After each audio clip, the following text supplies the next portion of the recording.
Hello, this is Mr. Merrier with Noteworthy Science. Today we're going to be doing subtopic B1.2 Proteins.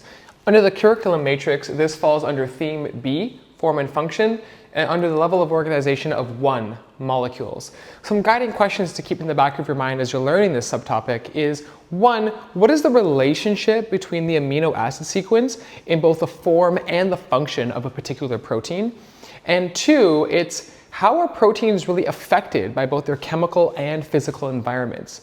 What about their surroundings really impact their structure and their function? In standard level, there are 5 learning outcomes that we're going to explore. Let's begin.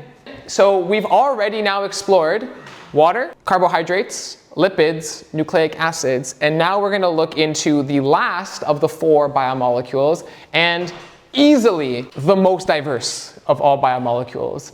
A recurring thing, the more and more you study biology, the more you realize proteins are so important. Proteins are like just about everything to do with biology. I mean, you should already realize how important proteins are for the single point of nucleic acid's main role is to provide a code to make proteins. So, I mean, proteins are kind of everything in biology. So what we're going to be looking at the standard level is we're going to be looking at really how are proteins structured at a basic level, what are some differences in their functions, and how can the environment really influence their structure. So luckily, I've already taught a lot of this in another subtopic. All proteins contain carbon, hydrogen, oxygen. I mean, that was true for all biomolecules. But in addition, they also contain nitrogen. And unlike any other biomolecule, they will also contain potentially sulfur. And HL students, that should already not be new information because when we were looking at the Hershey and Chase experiment, we said that we use radioactive sulfur in order to label the protein capsid of a bacteriophage. The monomer of all proteins is something called an amino acid. And luckily, I would say that name tells you exactly what the structure is. It's composed of an amine group and an acid group. That's what they are. So if we look at a single amino acid right here, here we have a central carbon. The name we give to this central carbon is an alpha carbon. Now, always coming off the alpha carbon is going to be a hydrogen and an R group. Now, if you try to look for R on the periodic table, you're not going to find it, right? R is not an atom, but it represents a side chain. There are 20 different options that this could be. So we're going to look into what that is in a second. Now, attached to that alpha carbon, we have the amine group. So that's a nitrogen, hydrogen, hydrogen, hence the name amino. And it's an acid because it has a carboxylic acid group. So a carbonyl carbon attached to a hydroxyl, this is your acid. Now what makes this an acid is because in solution, it will donate that hydrogen, causing it to be negatively charged, right? So this is what makes it an acid. And the amine group can actually act as a base, meaning it could actually take that extra hydrogen, becoming positively charged. So for this reason, we said that amino acids can be considered Zwitter ions, meaning that they are ions that carry both a positive and a negative charge, and that's why they were dissolved or able to be dissolved in blood plasma very, very easily. Now that variable R group can be one of 20 different side chains. You, SL or HL, do not need to be familiar with these 20 side chains. When I studied biochemistry, I had to know all of them and draw all of them. But at this stage, you do not, okay? But what I do want to explain to you is why this R group really, really matters. These R groups can have a number of different properties depending on the composition of that residual group. So they may be a positively charged group. They may be a negatively charged group. There may be a polar group, meaning that the end of that residual group might have a hydroxyl group there. You could also have a hydrophobic group, so maybe there's a huge hydrocarbon chain coming off of it. That would be hydrophobic. And there may even be some groups, there's 2 different amino acid groups that actually contain the element sulfur. And that's why amino acids may or may not contain sulfur. So because amino acids have these 20 different kind of R groups, that's what gives them so much diversity in terms of chemical properties. Now, something that we've already discussed is how do different amino acids actually join together? Well, we've already discussed this, condensation reactions. And the way that condensation reactions link one amino acid with another amino acid is the hydroxyl from one carboxylic acid group is going to combine with the hydrogen of the adjacent amine group. These are going to be removed, forming water as a byproduct, and the resulting bond is a peptide bond. So in the end, you have joined 2 amino acids to form a dipeptide and water. It is a required learning outcome that you are able to draw and label an amino acid and be able to draw and represent a condensation reaction between 2. So let's do that right now. So the way in which I would draw an amino acid, the way that's it's always in the back of my mind is I say the phrase NCC. And that tells me the order that I'm going to write an amino acid in. So that will be NCC, and then I'll draw another amino acid, NCC. If you remember from the periodic table, nitrogen has 5 valence electrons, which means it requires 3 to have a full shell. So nitrogen is already forming 1 bond here. So 1, 2, right? Each of these are going to be hydrogen. And then this is your acid group. So that's a double bonded oxygen, OH. And then my alpha carbon right here, hydrogen. And you're only required to draw a generalized amino acid. That means that you don't have to draw the exact side chain here. So just putting an R is fine. That's okay. So now let me do the same thing over here. If you want to designate one amino acid from the other amino acid, you might use the subscript R1 and R2. That's okay. If I was asked to label this, I could say amine group, this group, this would be, or you could also say a side chain. That would be acceptable as well. Now, if I were to represent condensation reaction between these 2 amino acids, then I would probably circle this like this, and this is where water is being taken out, right? Now, if I wanted to represent then what is the resulting bond, I could draw this again. For our purpose, I'm just going to cut some corners here. I can say, okay, if this water is coming out, now look at what's left. Carbon is currently forming 1, 2, 3 bonds. Carbon wants to make 1 more. Nitrogen is currently making 1, 2.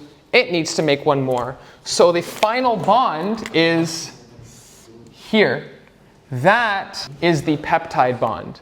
And this is why I encourage you guys to double check your diagrams by counting the number of bonds that something is making. Here is a polypeptide. My question is, identify how many amino acids are there, and you should be able to, let's say, circle at least one of these peptide bonds.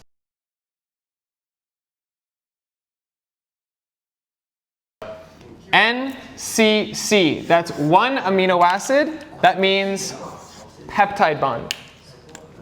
NCC, that is 2 amino acids, peptide bond. NCC, 3 amino acids, peptide bond. So 1, 2, 3, 4, 5, 6, 7, 8, 9, 10. And there should be 9 peptide bonds in between. So this would be the amino terminal. This would be the carboxyl terminal.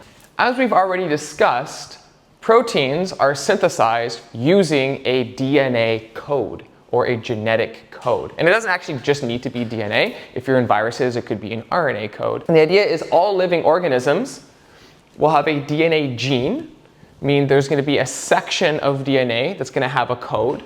Then through the process of transcription, you're going to make a complementary mRNA, and then that mRNA is then going to be delivered to a ribosome, and that's where translation will occur, where that mRNA in codons is going to be used in order to bind complementarily to tRNA anticodons, bringing all the respective amino acids. So what we just did in showing how amino acids link together, that's being catalyzed by our RNA within a ribosome. Those are where the condensation reactions are going to be occurring. There is a relative kind of infinite variety of possible peptide chains. Why? Well, the idea is that there are 20 different amino acids, and they can be combined in virtually any order. Kind of like what we talked about with DNA. There's 4 bases, but they can be arranged in any order. And keep in mind that polypeptides vary tremendously in length. I mean, you can have a polypeptide that's very short, maybe 3 or 4 or 5 amino acids long, but you can have a polypeptide such as titin, which is over 30,000 amino acids long. One polypeptide chain, over 30,000 amino acid units long. So you have enormous variability in how long or short a polypeptide can be, and you have 20 different kinds of options. So if you were to actually look at from a math perspective, the number of possible polypeptides would be equal to how many different amino acids can I use, and how many amino acids are in the polypeptide. So in this case, to use an example, if I had a polypeptide that's only made of 10 amino acids, then there's over 10 trillion possible combinations for that polypeptide. That's the kind of wild diversity that we're talking about here.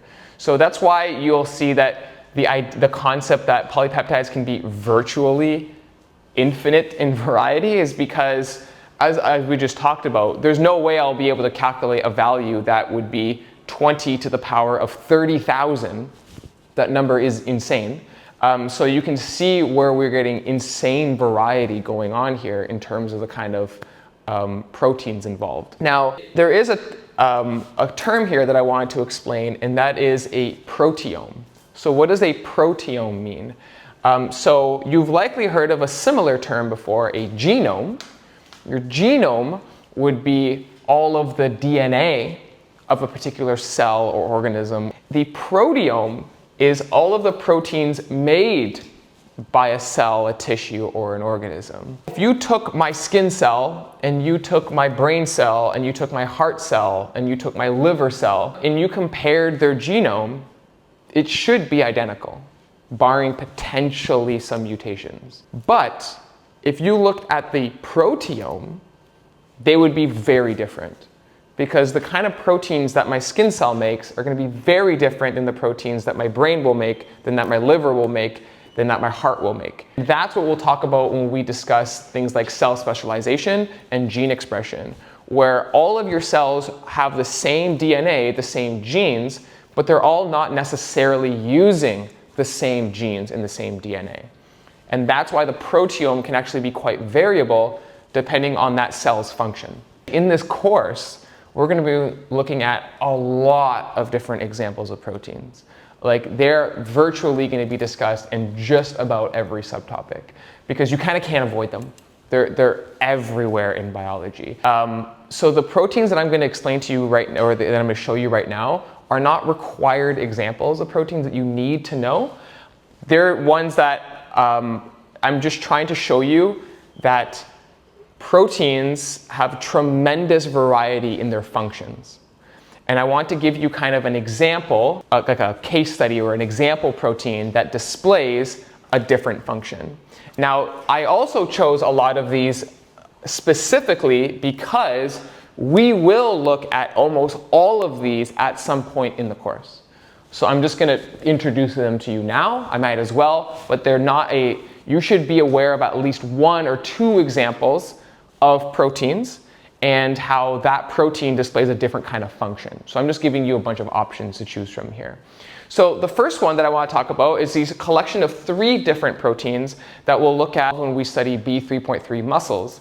And that is myosin, actin, and titin. These proteins are all within the structural component of your muscles, and this is what actually allows contraction, something called the sliding filament theory of muscle contraction. So these proteins all interact with each other to actually cause your muscles to contract in and out. One of the major functions of proteins is they enable movement to occur. And it's not just muscles. Myosin and actin are also involved in moving things around cells. Another example is proteins can act as receptors. And a receptor is something that will bind to something else or detect some stimulus. In this case, I use a very cool example, something called rhodopsin, and these are photoreceptors, photo for light. These photoreceptors are what allow you to detect contrast, how you're able to detect light versus dark, and these are found in the back of your eye in the retina. So you have a number of photoreceptors that actually can convert a light signal into a chemical and electrical signal that your brain can then interpret. Proteins can also act as a major structural function. So a great example of this is something that we'll look at specifically in this subtopic at the HL level is collagen. Collagen is actually the most abundant protein in your body. I think it's something over 30% of all protein in your body is collagen. And that's because collagen is found in a lot of places, such as your skin, your ligaments, your tendons. Collagen is a major structural component in a lot of your body. Immunoglobulins are one of my favorite proteins of all time. In fact, it's literally on my bow tie right now. These proteins are involved in the immune system. These proteins bind specifically to one particular antigen, and these are used in the adaptive immune response. Another hormone that we'll look at specifically in this subtopic in HL is insulin. So insulin is a hormone. And remember, hormone just means that it's a chemical messenger, and this is specifically involved in the regulation of blood glucose levels. We've already explored this protein before, and these being histones. So histones are the structural component that allow DNA packing, and they're also involved in gene expression, epigenetics, that allows the environment to actually alter the packing of your DNA. That's all possible due to these histone proteins. One of the most important proteins in your cells, something that a recurring protein that will come up a lot in this course, is the sodium-potassium pump. And this pump transports ions actively across membranes. It will actually pump 3 sodiums out and 2 sodiums in, creating a concentration gradient. At the moment, you might be like, cool story, who cares? The more we learn in this course, the more you'll realize why this is so important for so many things. This is directly involved in how we absorb nutrients, how you're sending electrical signals right now.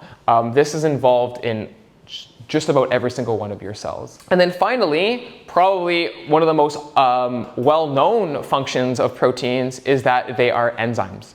They have catalytic ability, meaning that they're increasing the rate of reaction. And I used the most abundant enzyme in the world, and that being Rubisco. So this enzyme is a key enzyme that we'll explore when we look at photosynthesis, but this enzyme catalyzes fixing carbon from the atmosphere into a sugar during photosynthesis. So overall, what should you get out of this?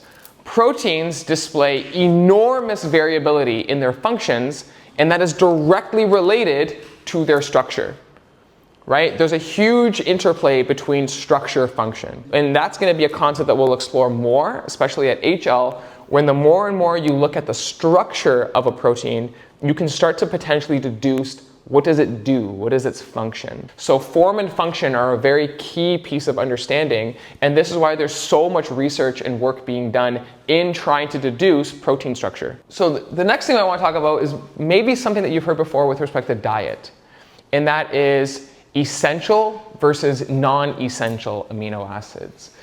Now, this may be a little bit of a misnomer in the sense of, are some amino acids just not important?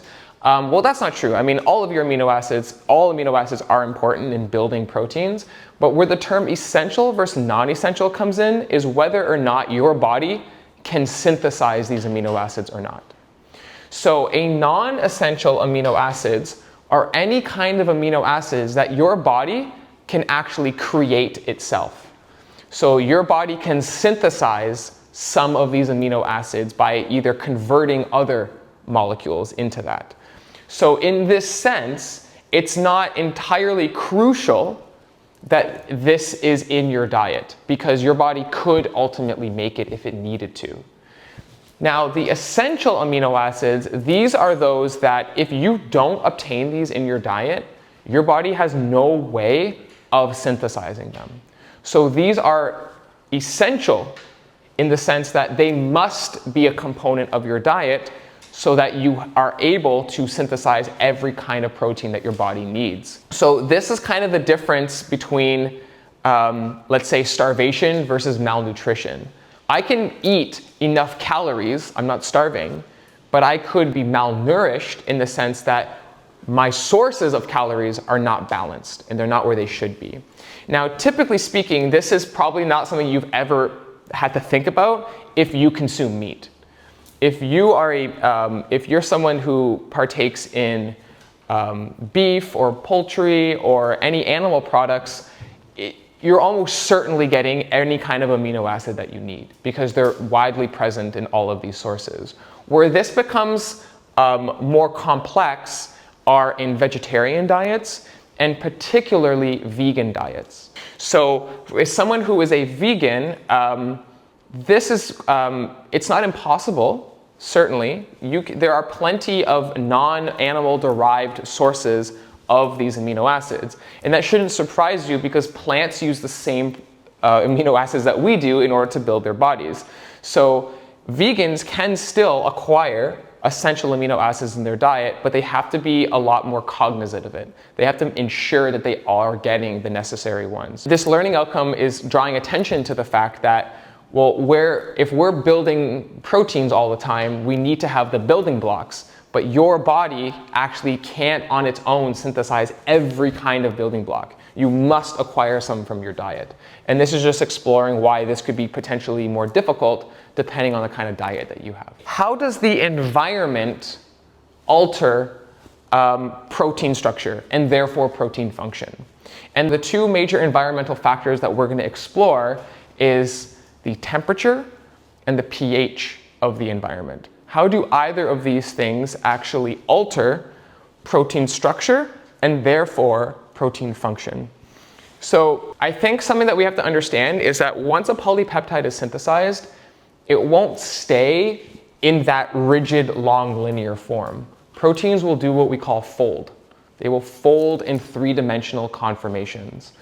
And so that sequence that amino acids have will determine how that protein will fold. This is a concept that we will explore in HL. In fact, a Nobel Prize a few years ago was awarded to the programmers of AlphaFold, which is an AI program that was able to actually use prior understanding of protein structures and is able to predict protein three-dimensional conformations based solely on their amino acid sequence. So that's hugely important for pharmaceuticals, for bioresearch. It's a huge, huge, huge area of research. Anyways, the shape of that protein will ultimately dictate its function. And so what actually causes this three-dimensional structure? Again, this is something that we're going to explore significantly in higher level, but as a preview, there's a lot of intramolecular forces going on here, meaning forces within the protein itself. So within the protein itself, there may be ionic bonds, there may be hydrogen bonds, there may be hydrophobic interactions, and there may even be covalent bonds.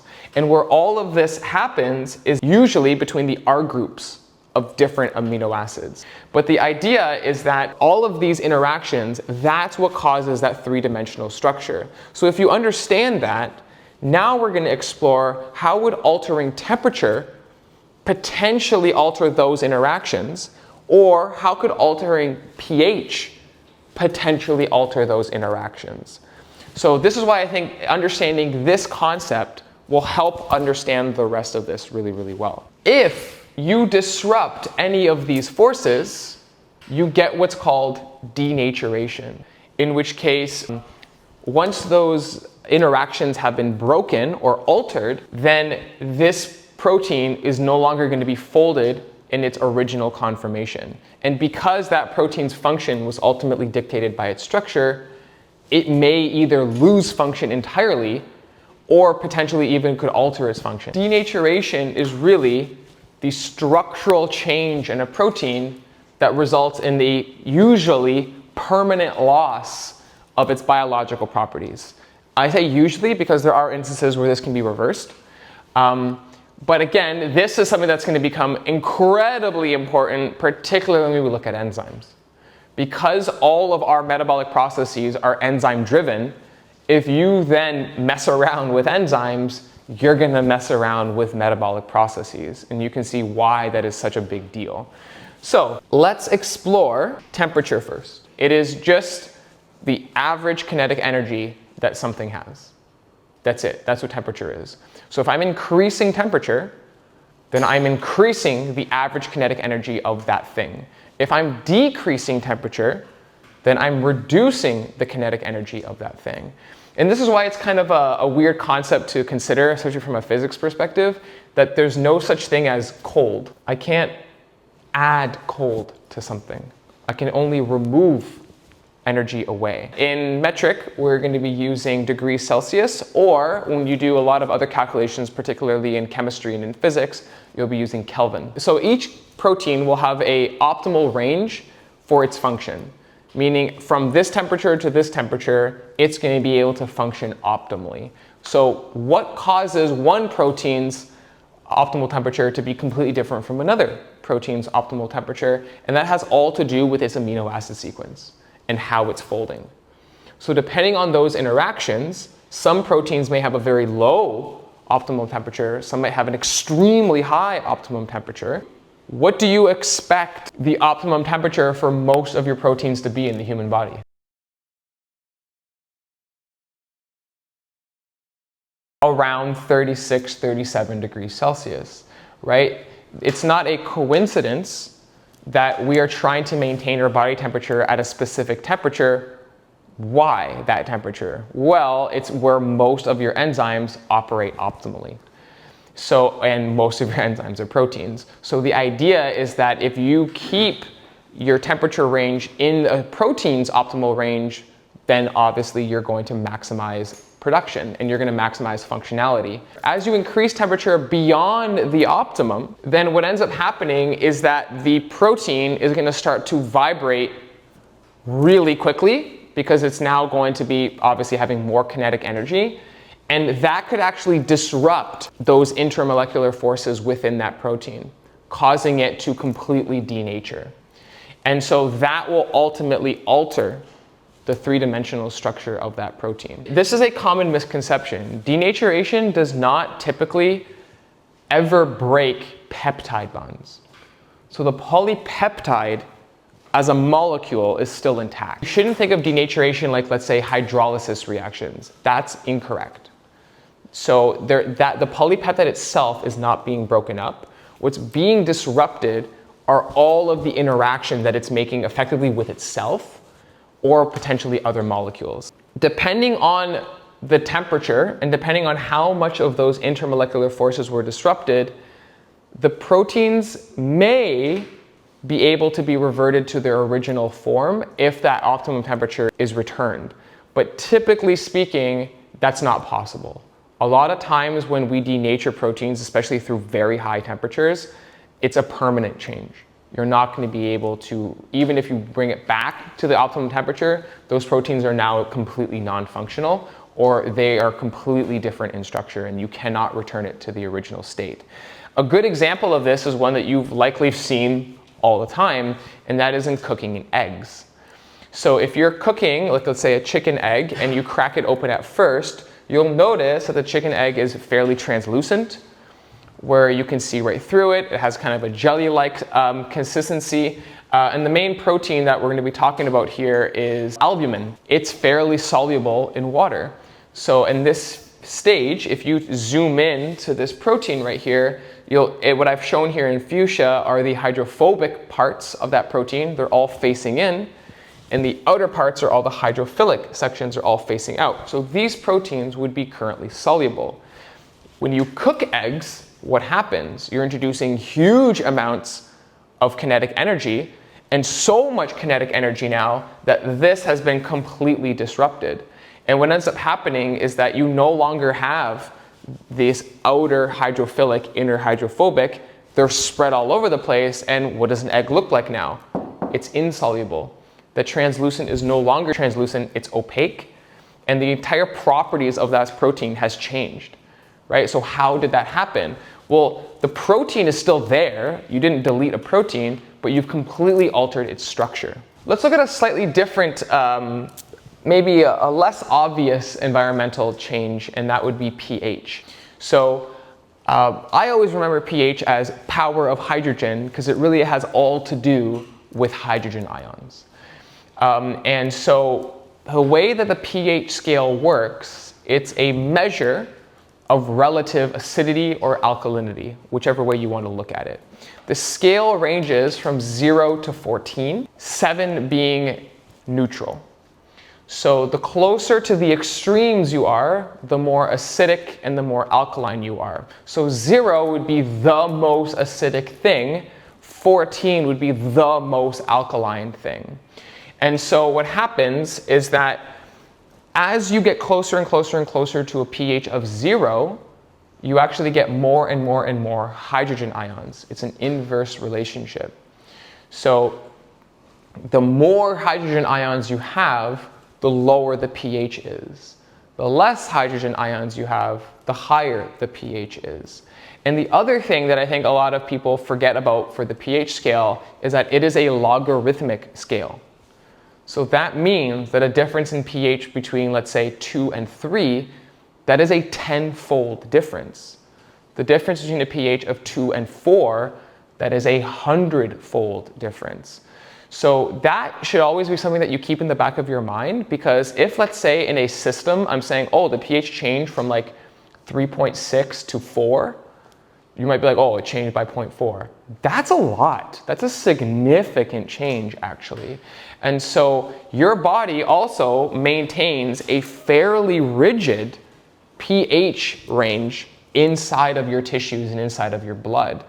And anything outside of that range is immediately met with trying to reset that range, or you start getting really, really big problems. So why would proteins be impacted by pH? Well, the pH can actually disrupt or alter charges and ionic bonds. So if you have positively charged or negatively charged R groups, they're going to be able to form ionic bonds as an intermolecular force.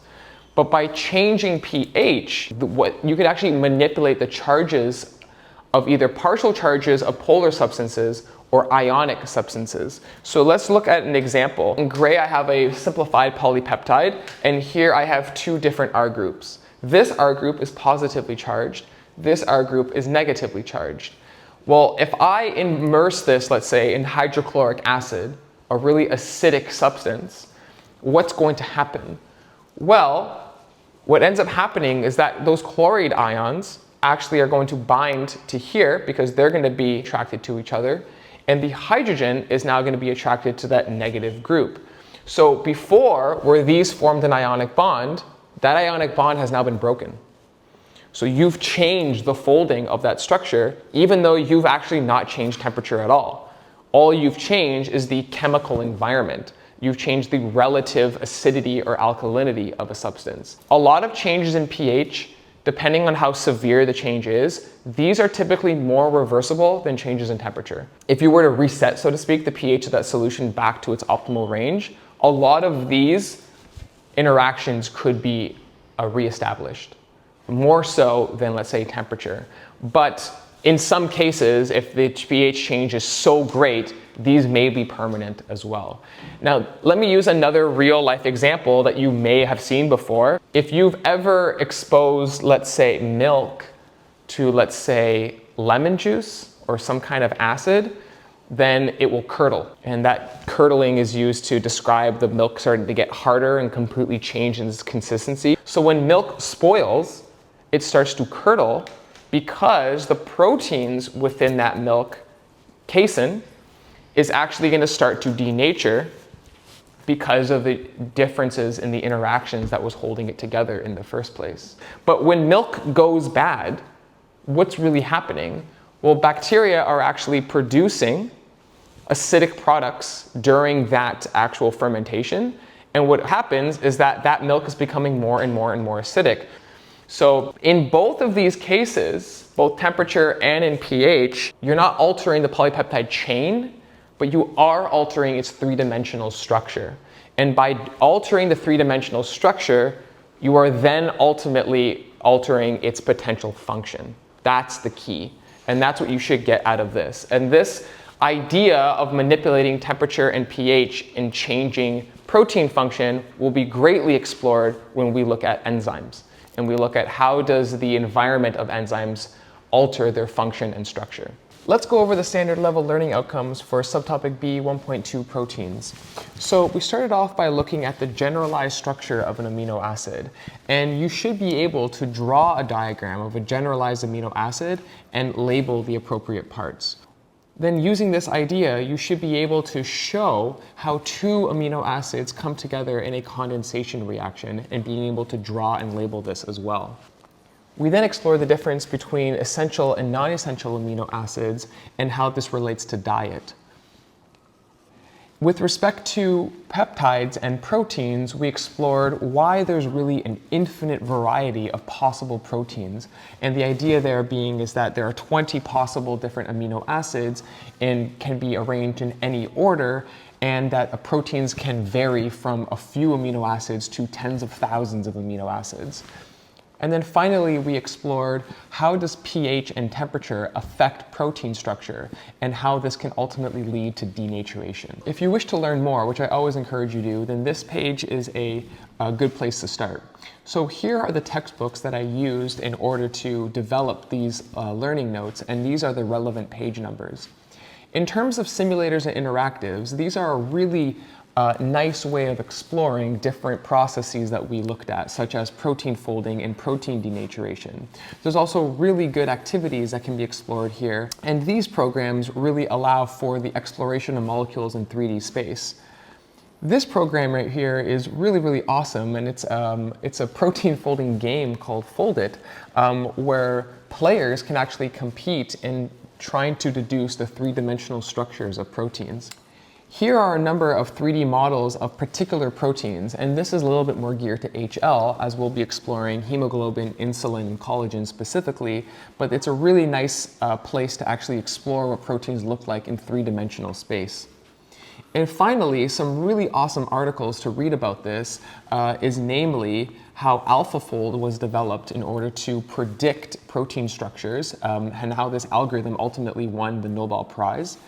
And this website right here is the collection of the thousands of proteins that we've already discovered the structures for. Here is an article relating to the essential and non-essential amino acids and some helpful advice as to what foods contain high levels of protein. And finally, this is a database of all the protein structures that have been predicted via AlphaFold. Finally, I would always encourage students not just to learn for the sake of a test, but learn for the sake of learning, learn for enjoyment.